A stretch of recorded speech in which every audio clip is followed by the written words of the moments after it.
We have built credit for prior knowledge into our modules so they are assessed rather than done by portfolio.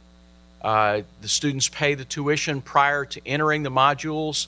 They are assessed at the beginning of the module. If they do well with their prior knowledge, then they accelerate to the end of the module. If they pass the conclusion assessment, whatever that turns out to be, then they skip that portion of the content and move on to the next one.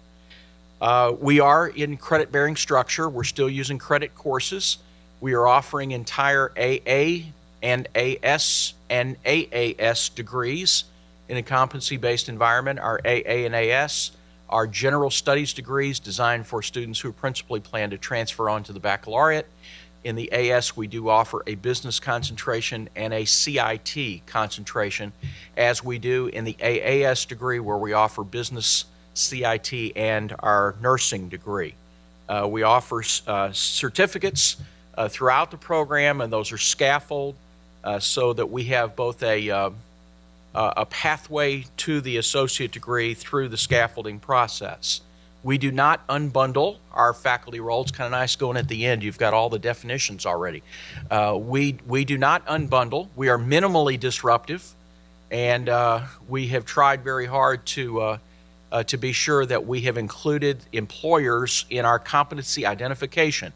We use the LEAP learning outcomes, the Liberal Education, America's Promise. When we created ours, it was actually in creation in 2005. We had the draft copy of DQP version 1. It had not been approved or released yet, and we were using the Lumina tuning project to coordinate with our universities across the state on our learning outcomes. So our CBE program, especially for the gen ed side, took the LEAP learning outcomes into consideration. That's a quick overview of the Kentucky program. Are your modules offered online? Ours are completely offered online. We do have competencies. The Kentucky system uses a centralized curriculum process for all of our community colleges. All courses have competencies built into them, on ground and online. We're not seeing that there is a lot of effort being given to the on-ground courses for the faculty to include authentic assessments as we have pushed in our CBE online programs. We have currently about 1,400 students. From August the 1st to this morning, we've taken in tuition revenue $1.33 million. Our tuition rate is $147 per credit hour. Perfect. That was fast. Hi, I'm Charla Long from Lipscomb University in Nashville, Tennessee. Yeehaw. So they saved the Southerners for last, and we hope that you can understand our draw and our little twang that we put on the end of our words. So hopefully we'll enunciate. I'm doing well for you. Thank you for that little okay sign. It's a great honor to be with you up in the Northeast and to share with you some of the work that we're doing in the South, both in Kentucky and also in Tennessee. We were the first kind of competency-based baccalaureate program accredited by SACS, or SACS COC, as they want to go by now. And so we're really grateful for that opportunity to have tried to blaze some trails with regard to accreditation. And for us at Lipscomb, when we started this quest, I was in the College of Business. Anybody come from the College of Business world in your institutions? And had this real feeling that our institution needed to do a better job of connecting with employers, and competencies is certainly something employers get. So I hear a lot of times employers don't get it. I think you're incorrect.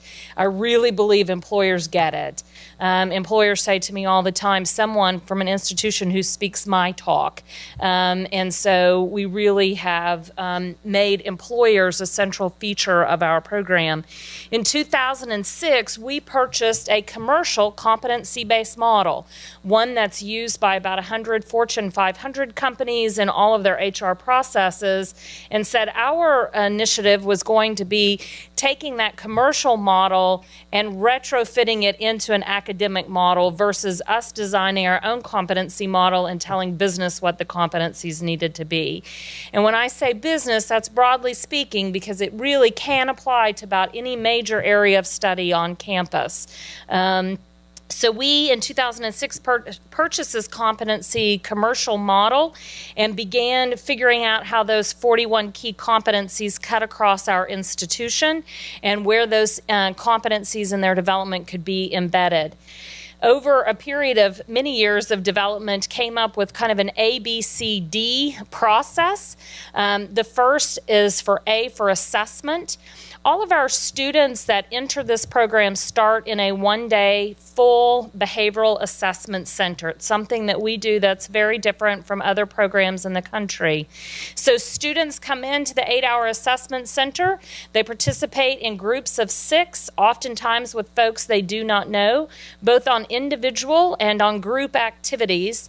And during that day, 3 faculty members that have received additional training to become certified behavioral assessors actually observe everything that goes on and note their behavior throughout the day. The following day, the faculty meet and began to assign scores to 15 key competencies that we'd expect our students to have prior to graduation and be able to determine what level of mastery of behavior did we see from the students, and from that began to award credit.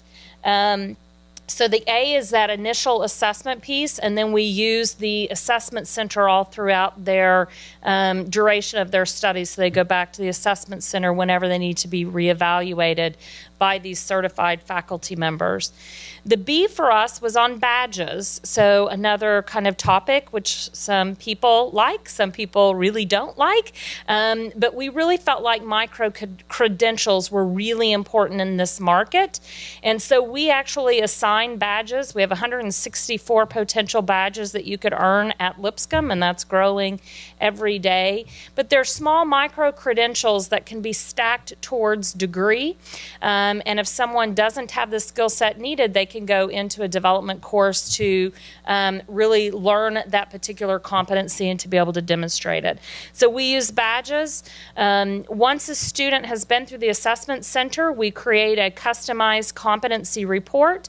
And another group of faculty that have received additional training as instructional coaches sit down one-on-one with each student and go through their competency report, assigning them their badges and explaining what that means to them. A student could, at the end of that first 8-hour day, have manifest enough competency for up to 30 college credits. So it's a pretty significant way for us at our institution to be able to translate this real-world knowledge and skills, abilities, and attitudes, and to be able to translate that into college credit. Students can choose to pursue under D is either development or degree. They can choose to seek a degree at the bachelor level. We also have approval to work on a graduate degree as well, but currently are only offering that bachelor's level degrees. Or they could just do it for development purposes. So we work with a lot of employers who send employees through our assessment center because they want to get a report on their employees, or they know what their deficiencies are, and they actually enroll in modules to develop the competencies that they are lacking. It also gives them the opportunity to use that for college credit. So, for example, we assessed 18 employees for a Fortune 500 company a couple of weeks ago. Of that, 6 did not have undergraduate degrees. So at the end of that day, you could take that assessment and be able to say, you've actually made progress today without even knowing that towards a bachelor's degree if you chose to pursue it, but they could buy kind of the modules that they needed to improve their skill set, their knowledge, skills, abilities, and attitudes in the work environment. So it's a pretty robust system. It's been utilized for over 40 years by companies like Disney and Nike, Dow Corning, and a whole host of others. We're just putting it to use in the academic setting. So that's a little bit about the Lipscomb program. We feel like you all have sat in sessions all day and your heads may be spinning with lots of questions. Both Jim and I are on the Competency-Based Education Network and are delighted to take really whatever questions you all might have today and spend kind of that time in Q&A. Yes.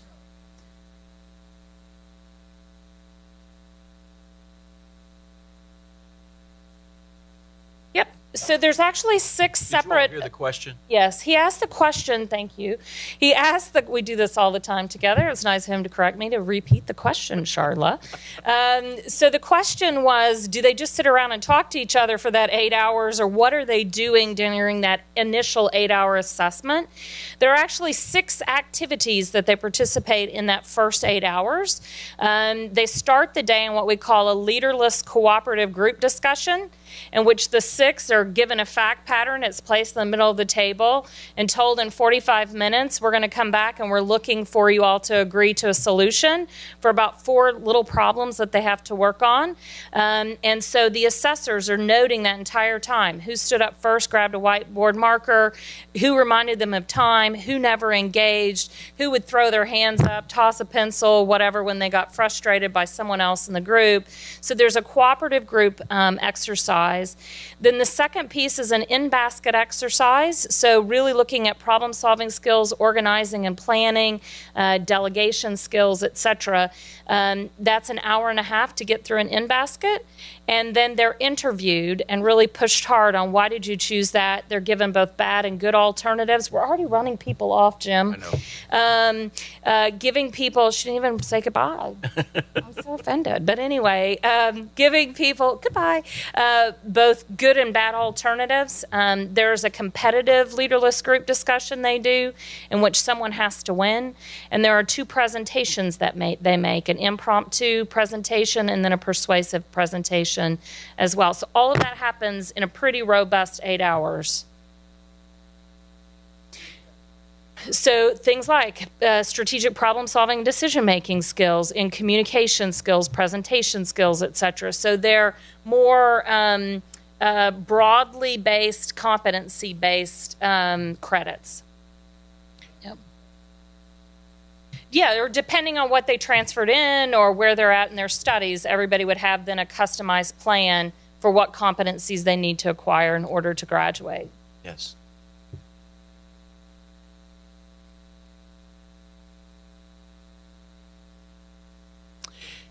Yeah, we weren't, since we didn't set the title, we weren't exactly sure, but I think that what it was intended was that, does this have to be an online degree program? Can it be on ground? Can it be in your traditional setting and still do so? Of course it can. And I think that what we have experienced in Kentucky is that the use of the word hybrid carries several different potential definitions with it. And we have one example of hybrid in our program where students are taking competency-based education courses and non-competency-based education courses at the same time. And so we're calling those hybrid students because it tips us relative to Title IV, what type of financial aid package do we have to put them in? The other type of use of hybrid is some combination of an on-ground component and an online component. And that's where we're seeing that some colleges are using the online component of that course to do some of the more competency-driven kinds of exercises because of the access to technology that allows them to do some things that they traditionally could not do or have not been able to do on ground. So yeah, offline, yes, it can still work. And in fact, I think John mentioned the nursing program that they're doing was not an online program, that it was an on-ground CBE program that they've had 20 years experience. I was just thinking that between the two of us, we have 16 years experience in competency-based education now. So, you know, we've seen a lot of things that have worked and not worked, things that we tried that didn't work that had to be fixed. Quite frankly, the challenges with federal policy is still the greatest challenge that we have, with technology being a close second to making all of this work. Yes.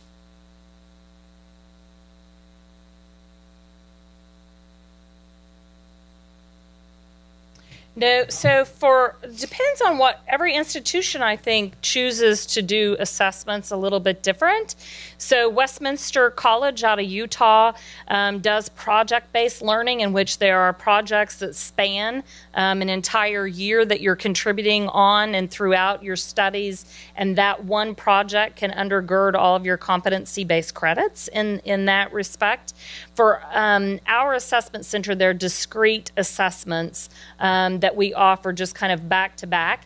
It is in the context of a fake organization, if you want to put it that way, so they understand the organizational context. They're given an org chart. They're given the mission, values, and vision of a company or an organization, so that they have some context in which to do their work. Ours are set up relatively discreetly, so that they're not building one on the next. Since we kept ours in a credit hour structure and have modules for each course, we have the competencies embedded in each module, and then they're mapped back to the course competencies that are mapped back to the degree competencies. And the assessments are driven by our subject matter experts, who are the project team leaders, faculty, over each of the courses. And so they collaborate with each other about the types of direct assessments that they're using within the online environment.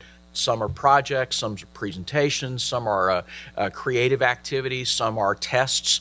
And so there's a wide variety of assessment types that they're using.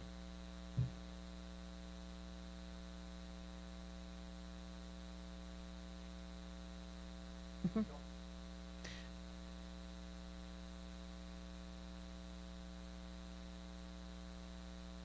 Yeah, so being a faculty member myself, I hated grading. I love teaching. I love engaging students. I love one-on-one contact, but I don't really love ever having to sit down to grade.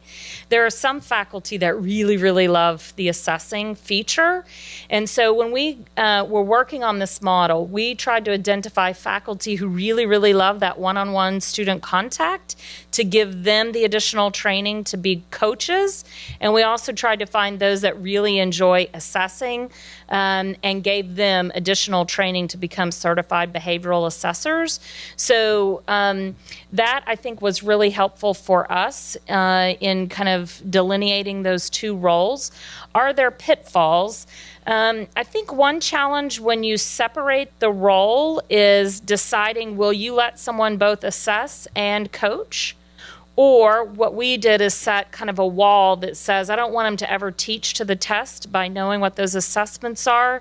So the faculty either choose to be faculty that are engaged from the assessment of behaviors and projects, et cetera, or are they going to be faculty that engage in coaching? And so sometimes faculty really want to do both. And so in our model, we really make them choose one main avenue or the other if they're going to engage.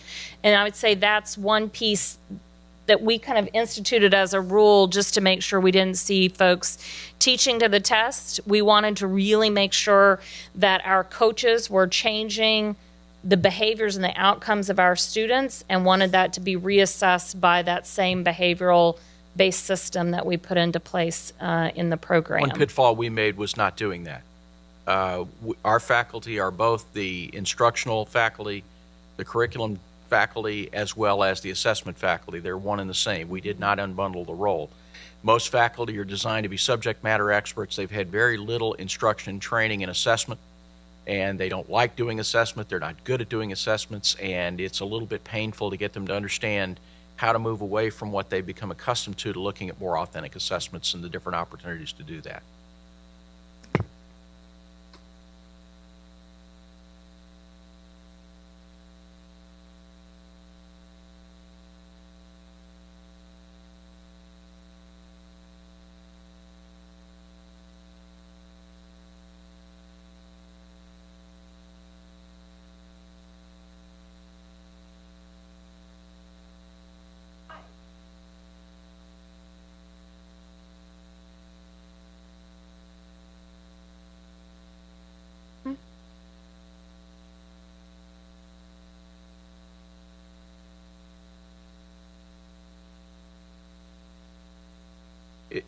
It's sort of the opposite of what we have right now.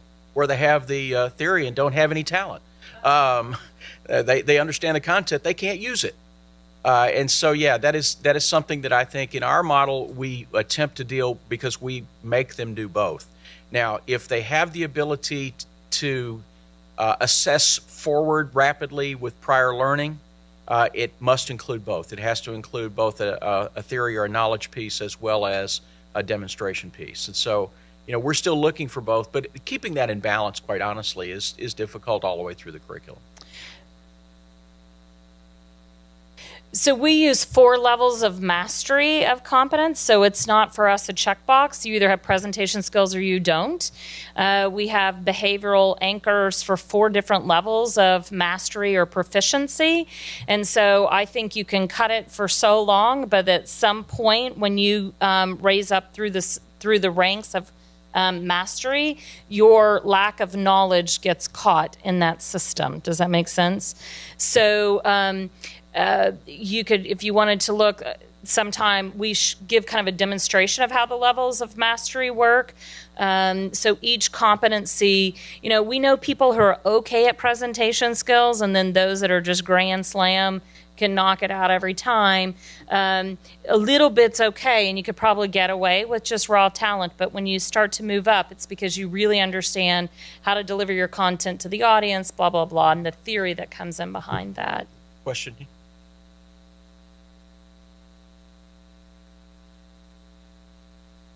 Yeah. So quite a bit, yes. I think we are really trying to connect what's happening from organizational development to what also happens within our entity as well, so that an employer has someone that could use to go back to school or could use this new concept around lifelong learning, right? What competencies we had as an undergrad may not be what we continue to need. I want them to see us as a source where if I'm deficient in a competency, I could go pick up a module and gain that kind of competency that I need to be more efficient professionally or personally.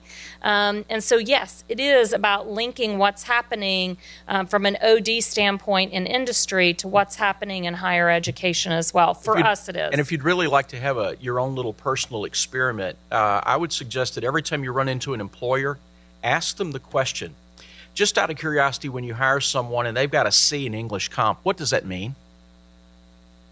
And just record the answers that you get from your employers.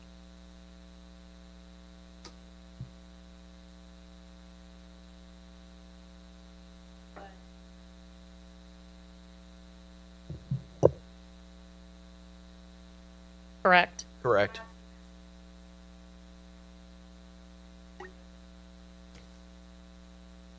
That is correct. So that seems kind of harsh. Even for my provost gets a little squirmish about that because it seems harder than, more rigorous than a typical academic program. And the answer is yes. Then we would move them, transition them into a more traditional academic program offering for them. If we're going to say they're competent, they have to demonstrate competency. We say they haven't failed, they haven't mastered it yet. That's correct.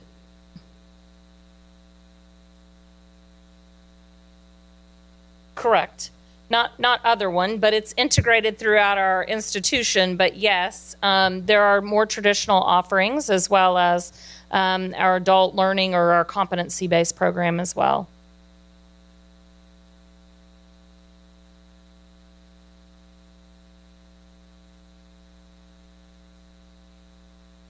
That would be an option. What we'd really like to do is help them develop that, right? We'd really like to keep coaching them until they overcame that fear of doing a public presentation speech. So we would hang in. That's one of those times in which they need a little bit more time, not to accelerate their pace, but they may need more time to acquire that skill set. As a public institution, I'm not going to do that very long, though. The last thing I want is the question of, are we just simply taking their money? Like we do now. The federal law, 34 CFR 668.3. He just likes to do that. It's impressive, isn't it? Says that if you spend 15 weeks in instruction, you've made satisfactory academic progress. And so it's all butt learning. You've kept your butt in the seat for 15 weeks, surely you learned something. And so what we've said is, look, we want to put you in a competency-based program, and we'll continue to try to help you to reach mastery, but there's a point at which we have to be realistic that this may not be the right thing for you. And we can send you over to our traditional program where chances are pretty good you can go spend your 15 weeks in public speaking and you can graduate. Because you don't have to demonstrate that you can do anything in that course. Well, that was a little harsh. I'm sorry. I have a degree in communication, so Okay. I can do that. Well, it's not, but it is, because you said you let them go with a 2.0. Okay, so what does that mean? That means that if C is what, 70%? That 30% of everything you taught them they didn't get. They had a direct 2.0, which means they haven't really mastered except at a 70% level, right? So they have the ability to do something, but they don't have the ability to do it at the level at which you ideally would like them to have. So in our case, we don't do it exactly the way Lipscomb does, where she said they either have it or they don't, pretty much. We do allow them to be garnered at an 80% level. And so ours can't graduate with a 2.0, but they could not pass through a course with a D. Okay? Now, it gets complicated because we leave it up to each individual faculty member who is assessing that student. So we haven't set a rubric that is in concrete that no one can deviate from. But we still give some faculty. But I think that's the whole beauty of competency-based learning, because what works at your institution, as long as you put those parameters in place of what's acceptable to your institution or what you come to agreement with, you'll see whole variations on what is a good model. Things that they could do at Kentucky or Brandman or Wisconsin or Southern New Hampshire may or may not work at Lipscomb for the kind of student I deal with, right? And so if our tuition is, $600 for an adult learner, $600 a credit hour, I need a different program probably than 145.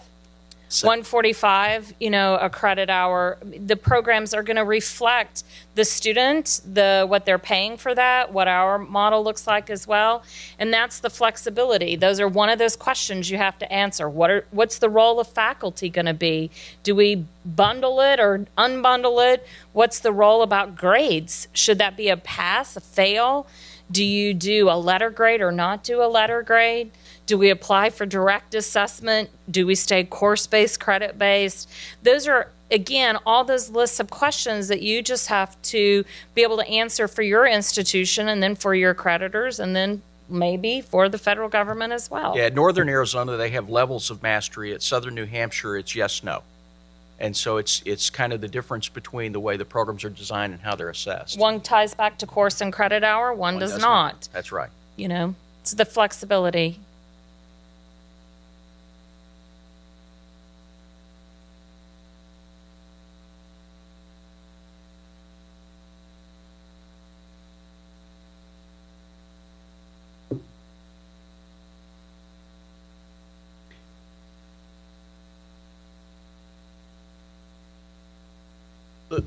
I've really wrestled with that myself, and let me give you the best illustration I can think of. In our nursing program, I was president of the community college. In our nursing program, they had such a high standard of a numeric standard that had to be met, both with the pedagogy as well as with the demonstration, with the lab, the clinical, and there was really no deviation. And so every student had to get there no matter what, or you couldn't move through. In an on-ground experience, they're still having to meet a level of mastery in order to finish that program. The challenge is that even in that on-ground nursing program, they operate off of a course syllabus that has a calendar at the back. And this week we're going to cover this, and this week we're going to cover that, and this week we're going to cover that. It really doesn't matter what you brought in or what you carry away. We've got to move on at the same pace. And so it pulls that personalized element away in an on-ground model unless you're in a non-standard term financial aid environment, whereby you could allow students to work independently. I don't know if you're familiar with the the University of Missouri St. Louis model or Kansas City model, where they use a supplemental instruction concept. They allow the supplemental instruction person to work with that individual on ground, which allows you to give some personalized instruction. So there might be some ways to do it, but you're right. I think in an online environment where you can let the students sort of continue to move through the curriculum at their own pace, in an on-ground environment, there are always going to be limitations as long as you've got an instructor at the front of the room who has a schedule that they've got to operate from. So one thing that we do in supporting another college on campus that wanted to embed competencies or the assessment into a traditional class environment is for me to actually send resources and to bear into that room, so almost in a team taught kind of way. And then it allows for individuals that aren't assessing well or aren't demonstrating the behaviors that maybe others are, et cetera, to be able to be pulled out to get those reinforcements that need the module that will really help them in the development of that. So we've kind of tried to work it with outside of our college, supporting the other institution, the rest of the institution, and that kind of here's additional reinforcements to help you within your school. So engineering, for example, when the students go to take their big what would we call their final exam? Whatever their little licensure exam, our students were really getting dinged on communication skills, our engineering students. Well, that's because they don't teach communication skills. I mean, they assume they have them, but unfortunately that's not being taught anywhere in their curriculum. So we're actually going in and helping reinforce the communication teaching. So now when they're in project management, I'm coming in and giving a module on communication skills in a team-based environment. And then we're assessing not only what they do in the project, but how well did they communicate along the way. So we're tying that assessment back in, giving them feedback, targeting their development, not only on their engineering context, but also on these other skills that they have to have. So it might be possible to supplement the on-ground with an online module where they've fallen behind the others. Then you have to have a different payment model, right? And all the different compensation model for the faculty supports that. All those kinds of pieces come into play. We pay our faculty per student. We do something very similar as well. Back here. Mm-hmm.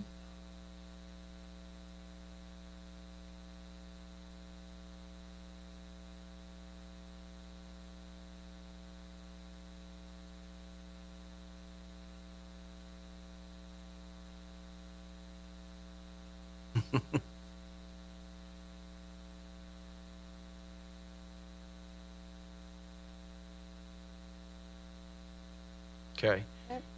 We use Blackboard Learn, and we also use PeopleSoft. We have two different registration models. One is that the student can pick their start date.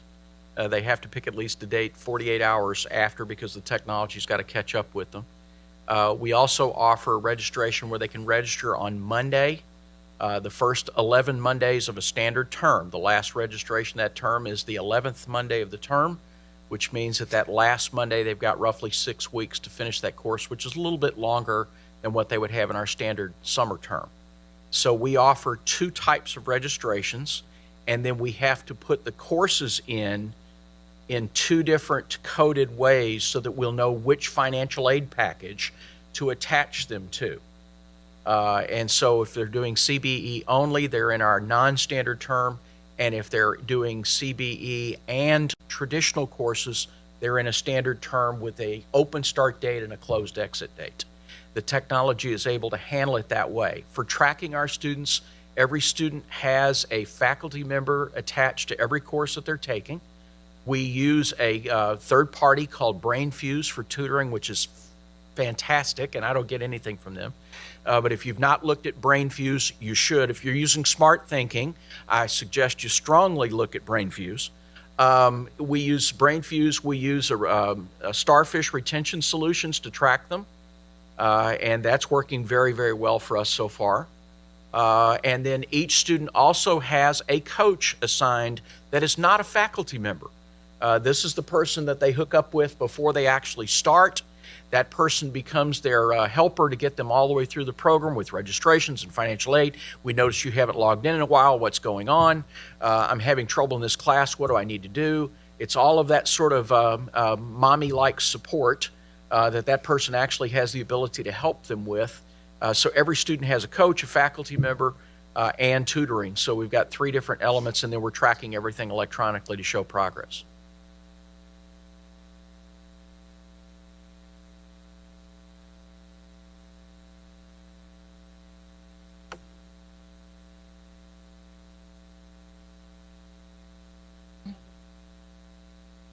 Well, not necessarily, but they'll get, the 4 of you all, or the 6 of you need to come to an agreement on these 4 items. We'll be back in 45 minutes, and you need them written out what your agreement is and signed by everybody. So they know they kind of have to work together, but we don't necessarily say you should play nicely now, right? And then in the competitive one of them will be the winner at the end of 45 minutes of them figuring it out.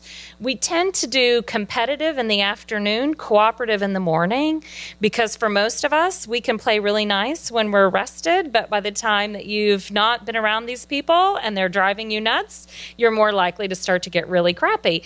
And so we do the much more competitive pieces towards the end of the day, which is really, really telling.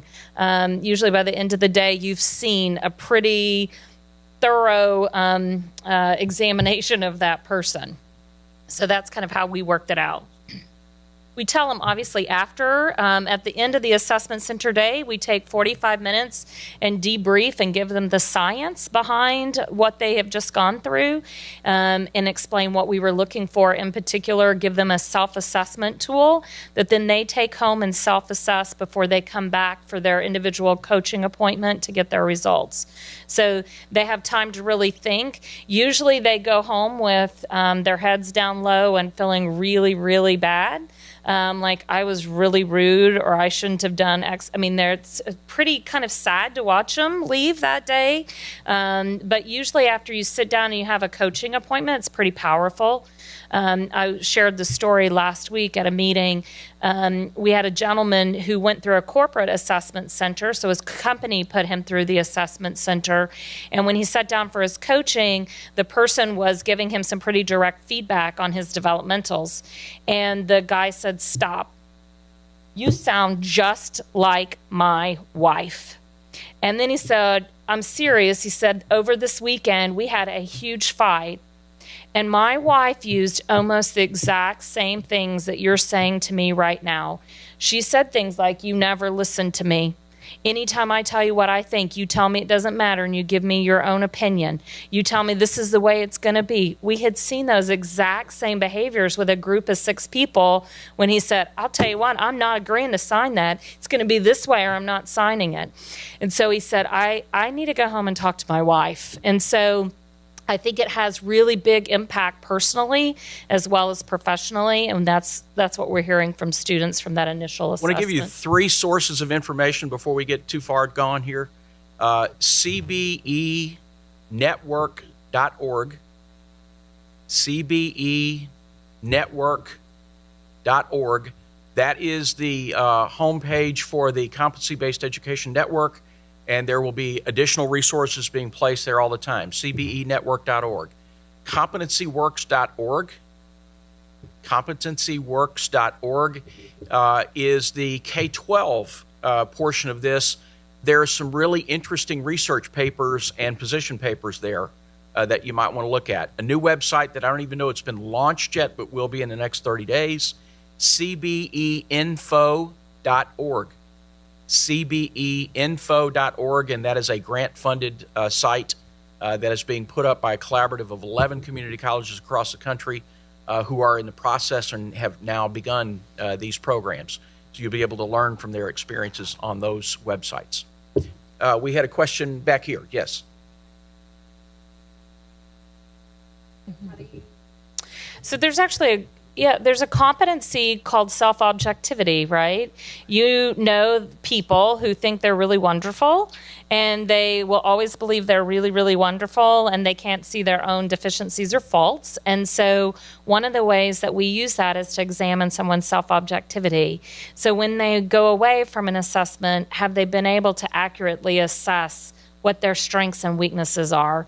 And It is part of a measure of emotional intelligence. I think there's more behind it than that, but being able to just acknowledge your own strengths and weaknesses and then figuring out how to address those. So if they came back and they said, I'm at a level 4 mastery in this, and they're really at a 1, we have a really different kind of conversation to have with that student than had they said, I'm a 1 and I know I'm a 1. So you already know you have some developmentals there. Or help me understand how you gave yourself a 4. What behavior did you see that you did? Talk to me about, how you demonstrated that yesterday or whatever it is.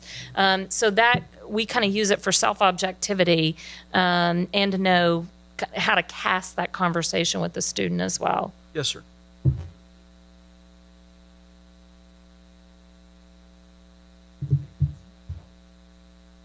Yep. So I would say that there's 40 years of science behind each of the assessment tools that we're using, and then kind of back to proven results of how did that actually get walked out past that impulse day.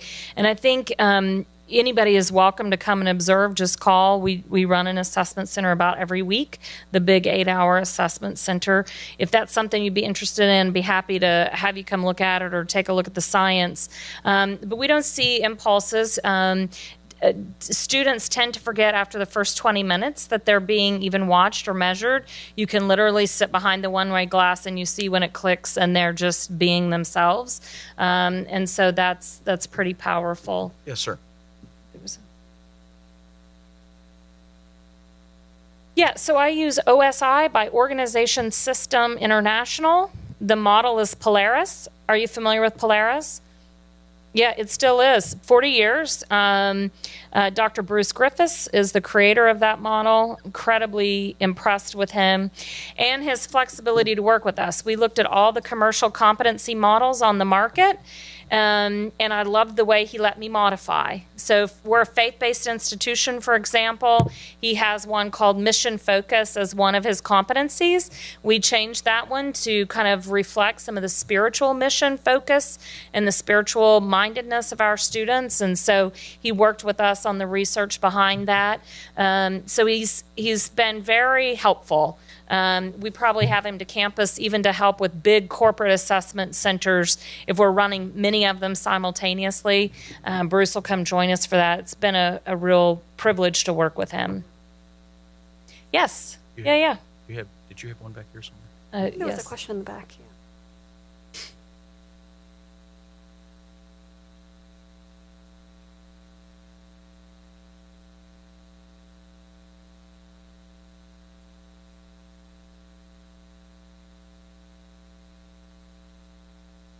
So we assess like math, all that upon admission into the institution. So that's being done at a separate point.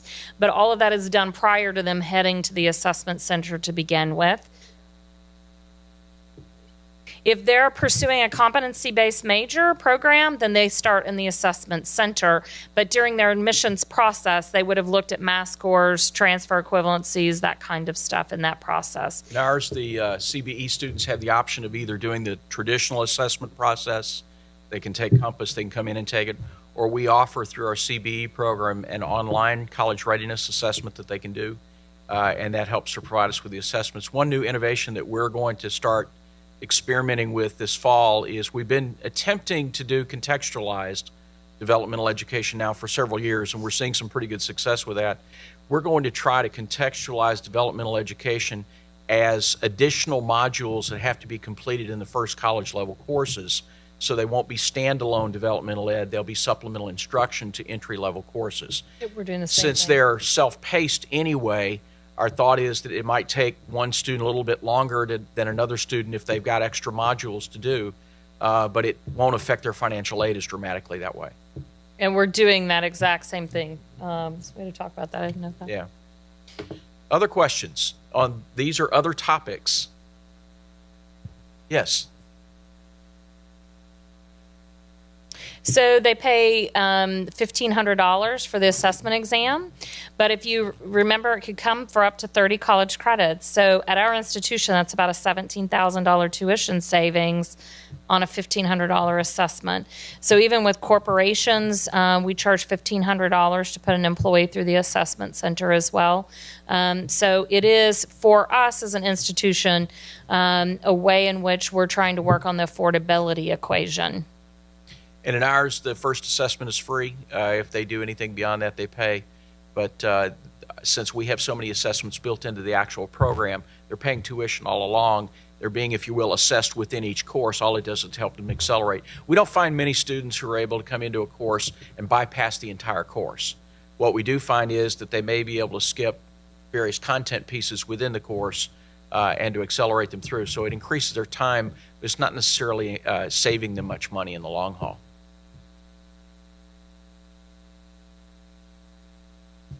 So 21 has been the average so far for students who have gone through the assessment center. So that's kind of how it works. And if you're interested, we have all kinds of data related to what we're seeing.